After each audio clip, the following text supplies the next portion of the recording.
Hey everyone, welcome to Locked On Lakers for Tuesday. Brian Kamenetsky, Andy Kamenetsky. Lakers fans are that meme with the little stick figure poking the stuff, and they're trying to poke Rob Pelinka into doing something.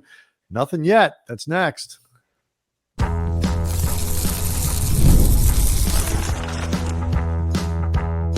You are Locked On Lakers, your daily Los Angeles Lakers podcast, part of the Locked On Podcast Network, your team every day.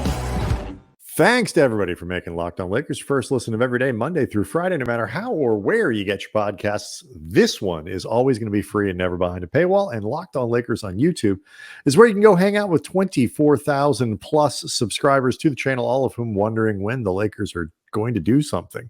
Lakers silent as Monday comes to an end. Do want to let everybody know that today's episode is brought to you by FanDuel. Make every moment more. And as the playoffs wind down, the sport stops sporting like we want them to. This summer, FanDuel is hooking up all customers with a boost or a bonus daily. That's right. There's something for everybody, every day, all summer long. Visit FanDuel.com/lockedon to get started. So whether it's Klay Thompson, Andy, who has agreed to a, I believe, 3-year, $50 million deal with Dallas, that trade's yet to be executed, sign and trade with Golden State, but that's the expectation that it will relatively soon. That'll get finalized.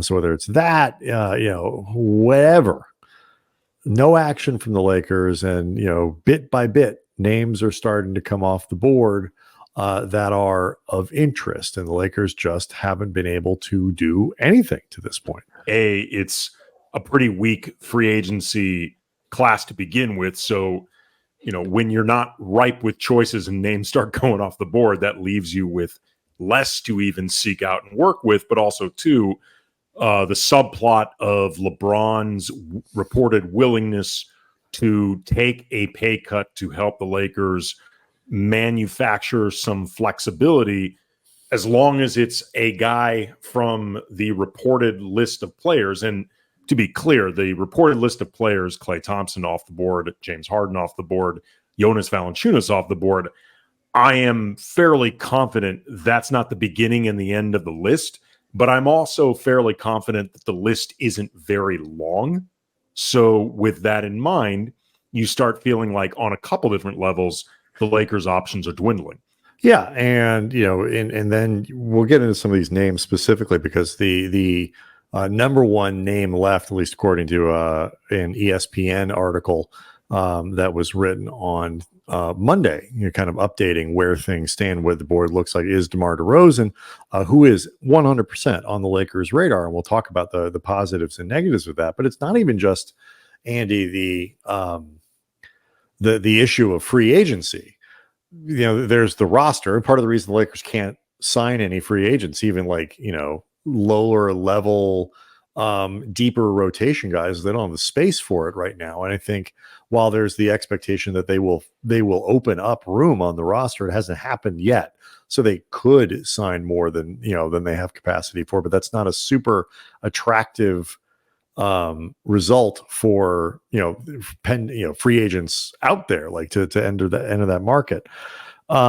They also have a problem with the roster in terms of trades, because they do have limited assets. The Lakers are dealing now with a couple picks so they can move. They have D'Angelo Russell and Gabe Vincent, Rui Hachimura, decent contracts, no terrible players in there, but not necessarily guys either that other teams are clamoring to have. Or in the case of Gabe Vincent or Jared Vanderbilt, you have guys that dealt with basically season-long injuries. Jared Vanderbilt was never made available for all intents and purposes, was never made available for the postseason. He was technically available, but he never played. And Gabe Vincent is a very small sample size on last season. And as much as he had a nice final year in Miami, was part of a good playoff run, Gabe Vincent is still a relatively unproven player. So there's that part of it as well. Like, there's a couple guys that maybe they'd be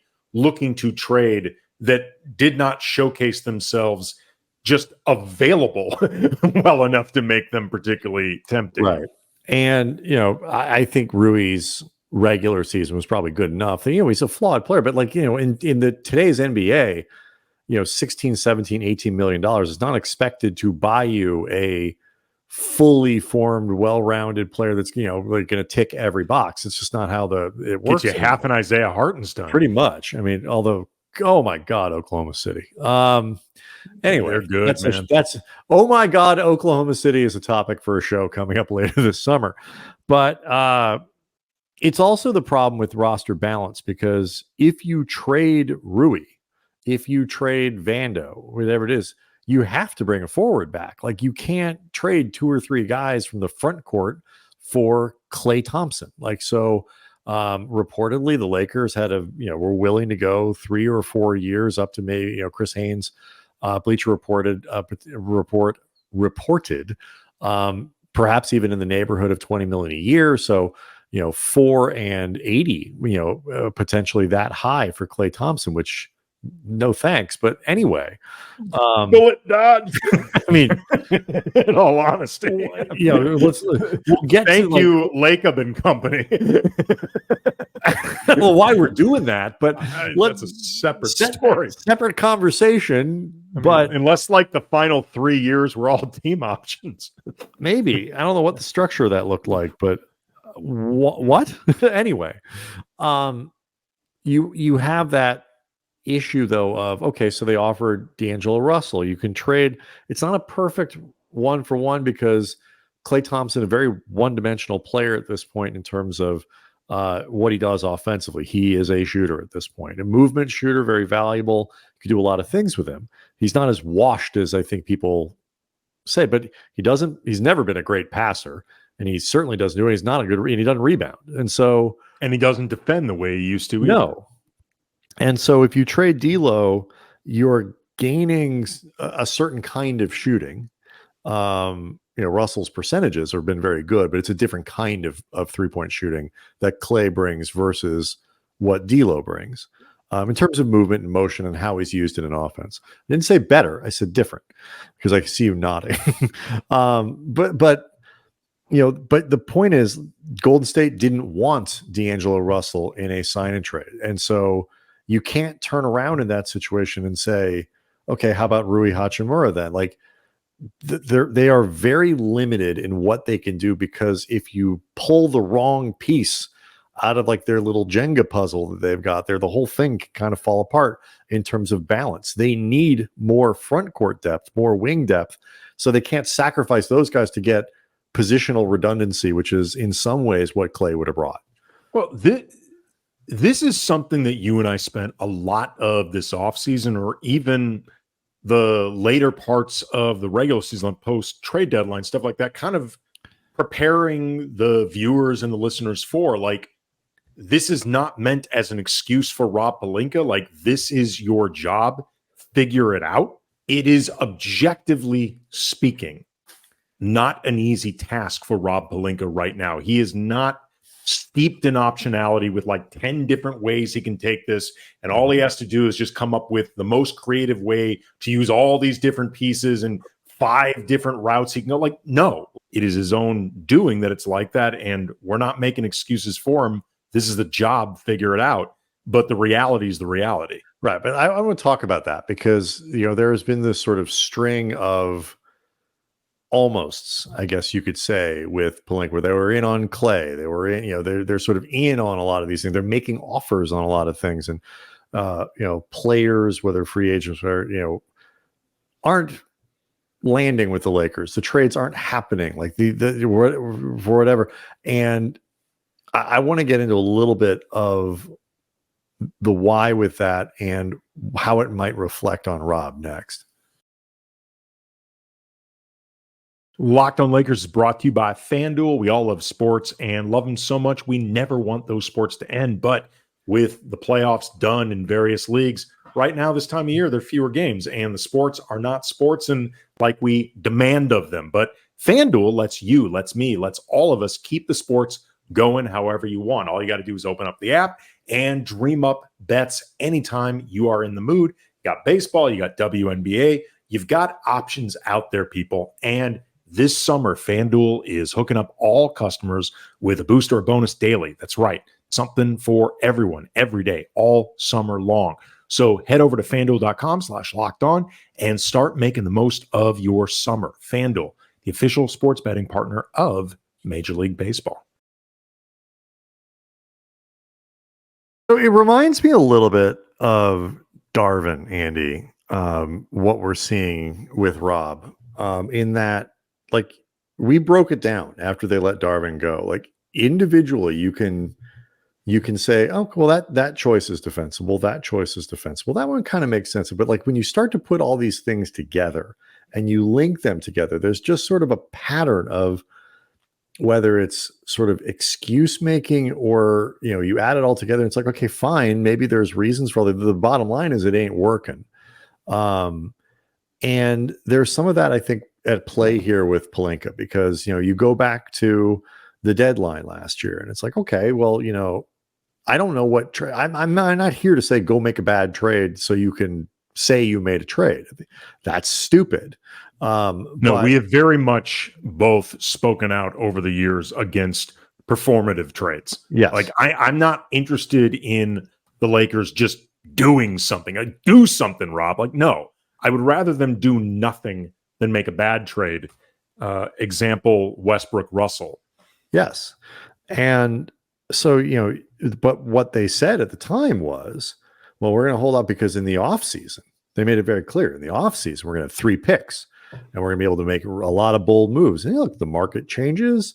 The new CBA has an impact in ways people don't. They keep finding houses, Brian, that are not on sale. Right. And, it's like just the darndest real estate market that Pelinka keeps running into. And then they get into, well, trades are hard to do. Well, okay, yeah, trades have always been hard to do. And you are objectively correct. Yes, trades are harder now than they used to be. And Klay, we were in on Klay, but like he chose somewhere else. Like we can't make somebody take D'Angelo Russell. We can't.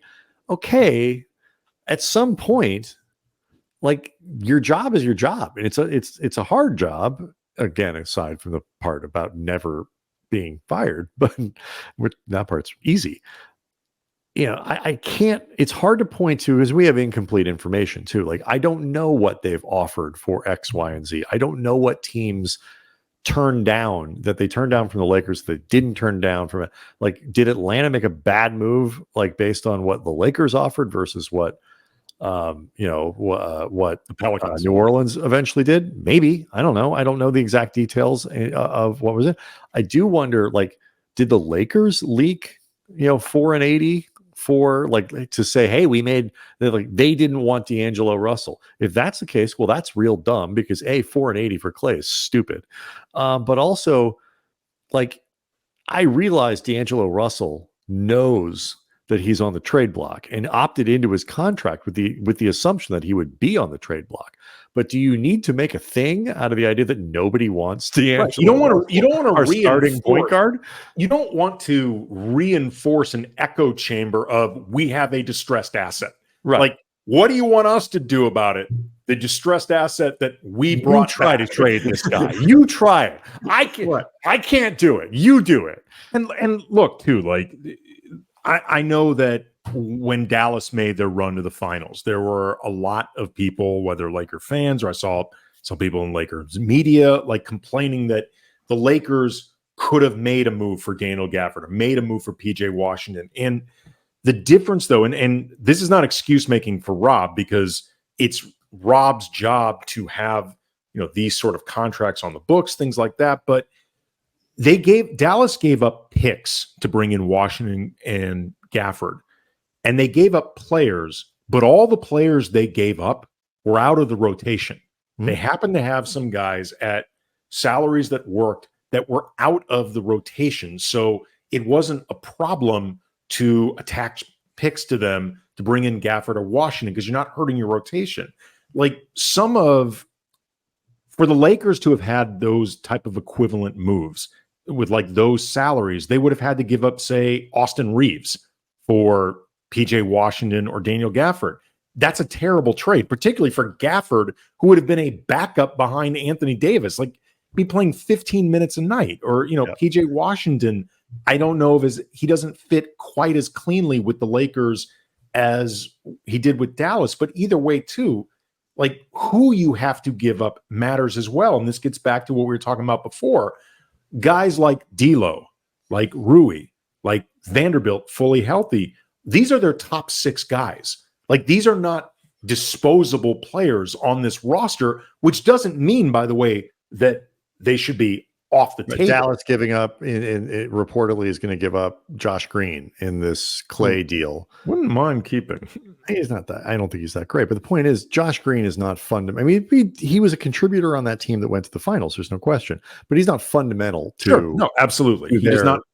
He's not a top 5 player on that team. No, he does not alter their rotation in the way that trading D'Lo or trading Rui or trading, again, a fully healthy Vanderbilt would.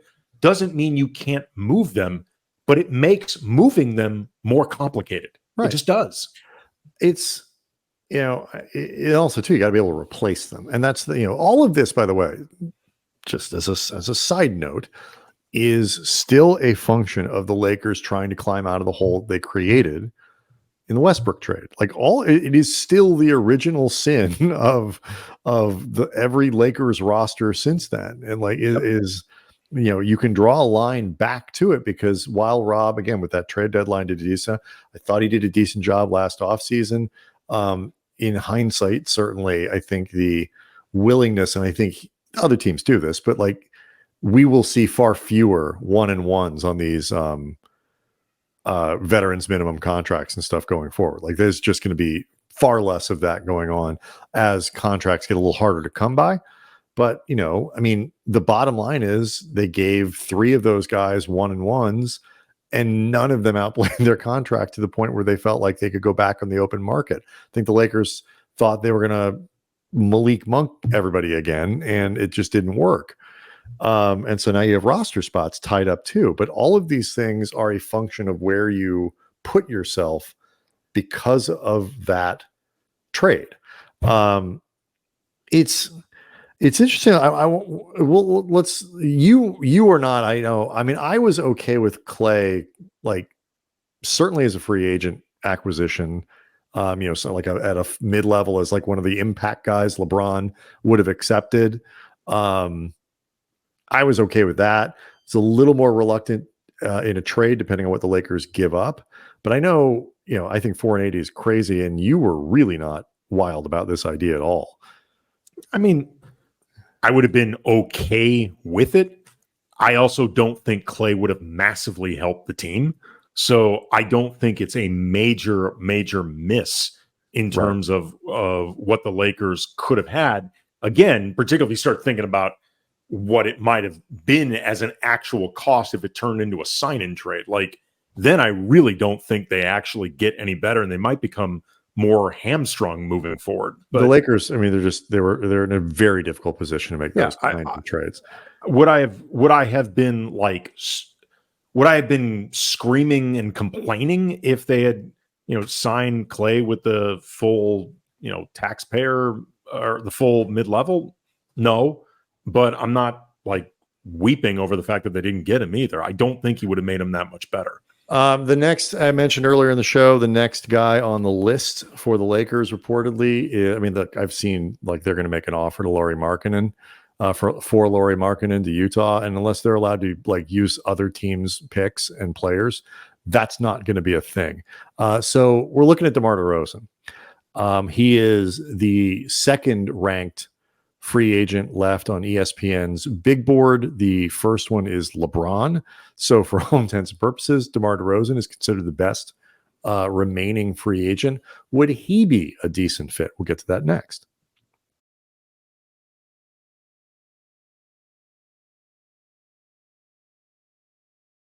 He is considered, unless you can, make a trade for Jeremy Grant or something like that. DeRozan, certainly as a free agent, is the best guy that you're going to get unless you're a Miles Bridges person. But I just think that is gross, and I don't think the Lakers should go in that direction. No. So until it becomes something that they are reportedly interested in, I don't think we need to spend a lot of time talking about beyond what Miles Bridges did, and you can Google it and see how bad it is. I need more evidence of serious contrition, but also signs that this is not going to happen again, because without that contrition, without that introspection, beyond the question of whether or not you want to bring somebody with that record of domestic violence into your franchise, you need to have a pretty good idea of this really remains in his past and is not going to happen again. Yeah, it's a no-go for me. Even if they really need him, it's just a no-go. I'm not interested.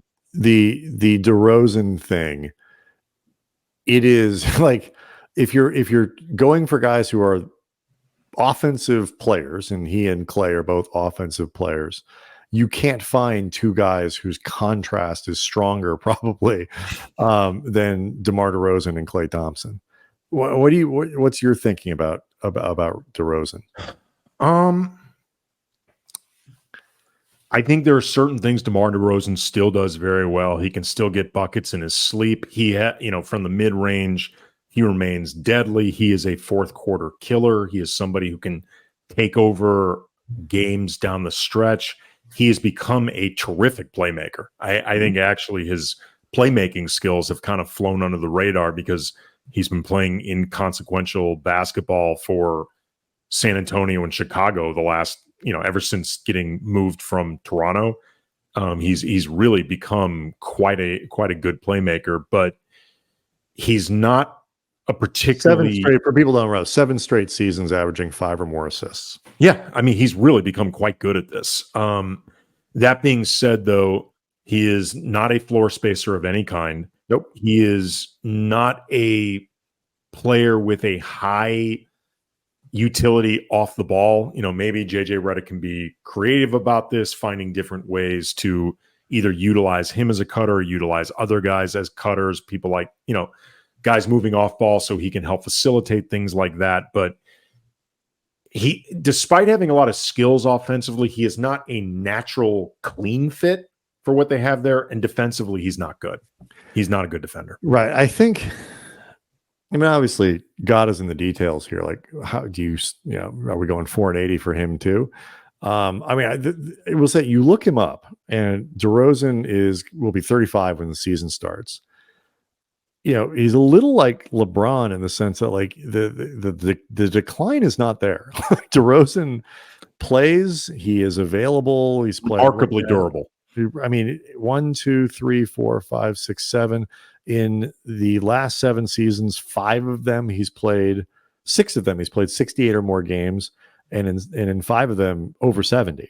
Well, one of the seasons where 79 games last year. Well, I was going to say one of the seasons where he only played 61 games. That was a short season, right? COVID. So he's remarkably durable. The percentages do not move like for anything. From a he has a game that has aged well, and I think will continue to age well. Right. And so in terms of like which older player would I rather sign, him or Klay? Like who is the more rapidly declining player? I think it's Klay Thompson. I would agree. I've spent most of Monday convincing myself that this could be a decent thing, particularly in lieu of other options. I don't know exactly how it fits rotationally, especially because of the defensive problems that are created here. I still think you probably need to make another trade to rebalance the roster a little bit. It'd be hard for me to see how the Lakers get a lot of stops with D'Lo, a starting lineup of D'Lo, Reeves, DeRozan, LeBron, AD. Like it's putting a lot of pressure on Anthony Davis. It's one way to campaign for defensive player. But the flip side is I do think if Redick is as creative an offensive coach in mind as the Lakers seem to think he is, I think you can find ways to utilize his mid-range game. His fourth quarter ability on the ball would be very valuable. And, you can do some interesting things with spacing in terms of 3 levels. And LeBron can figure out how to play with anybody, I think. And DeRozan's a really smart guy who can move the ball. So I think offensively they can make it work. The problem is defense. Again, like I said, I think there are elements of it that can work offensively. It's not a super clean fit. Like, it's not an obvious fit. It just isn't. No. I think it presents some of the same issues they had, although not to the same level of extremes with Russ in terms of figuring out exactly what to do with him. It's not as extreme. I want to emphasize that. It is because DeRozan is a much better and more efficient offensive player and more in a variety of ways than Westbrook. Yeah, I mean, he's got a mid-range game that Russ. Right. Yeah, he's got a mid-range game that Russ doesn't possess. I mean, again, it's not apples to apples. I'm just saying there are some of the same issues, but then you look around too at like potential trade options. For example, they've been linked to Jeremy Grant in Portland, who is a much better outside shooter than DeMar DeRozan, and he can be a very good defender. But lately, he's been playing more at the 4 than he has the 3 in the past, and like you really need him to be able to be a more or less full-time small forward, I think. And that's another really big contract. Right. It's a big contract, but I think the fit questions to me are more immediately important than the salary, because if you think the fit can work, I think you can find ways to justify the salary. Although, to your point, he's owed $132 million over the next 4 seasons. Into his age 37, I believe, season. Yeah, it is. So you're getting a guy based on, we need his defensive ability. I mean, right now, if you could pick one guy that's a better fit, it's Grant over DeRozan. But and then Kyle Kuzma, same questions. Can he be a full-time 3? Because he hasn't been that way the last couple years. Like Buddy Hield. Just explain to people why you think that's important, because I know it's a point you've made a lot. Because LeBron is not an option defensively at 3 anymore. Like that's just, LeBron cannot be a full-time small forward. Like, you have to make enough allowances for him defensively in the regular season at power forward. You cannot do that for LeBron at small forward, pushing 40. It's not, I think, a tenable option. I've seen the Lakers linked to Buddy Hield, for example, as like a free agent, which would be hilarious. But I mean, I don't think Hield helps in any way other than just the shooting. I've not really ever been a fan of Buddy Hield, the everydayers, for the last several years, because the Lakers have been linked to Buddy Hield the last several years. I am not wild about. The only reason I would have ever traded for Buddy Hield is there was a point where maybe it got you Miles Turner. Right. He came with Miles Turner. It was I did want package deal. Yeah. But just, maybe the best option, and it's not as splashy, but as far as fit and utility, could be figuring out something with Brooklyn where you get Dorian Finney-Smith. I mean, he's not as big of a name, but he can defend that wing position. He can hit outside shots, and he's going to cost you, but maybe you can keep a little bit more of your rotation intact. I don't know. It's the other name, and we'll get into this more tomorrow. Although, maybe tomorrow there'll be some moves to talk about. There was some chatter that the Lakers could be interested in trying to figure out how to get Brook Lopez, which would be an interesting fit. So I don't know if really Milwaukee is interested in trading him, but he was one of those names that I saw circulating through NBA social media, granted on Sunday, which was a very busy day, full of nonsense. But I was like, I would do that, but I just don't know why he'd be available. But anyway, like players like that. I mean, are there centers? Because most of the centers are off the board. Like, the potential. Paul Reed could get released in Philly because they just signed Andre Drummond. Like, that could be a name. There's not a lot, and they got to clear guys off the roster for these things to really start rolling. So plenty for Rob to do. Brian Windhorst noted that in his report about Klay. They have some intervening moves that need to be made. So we'll see how that goes. Locked On Lakers on YouTube is where you can go hang out with over 24,000 subscribers. Lakers do anything, we'll be here to tell you about it. Otherwise, we'll see you tomorrow.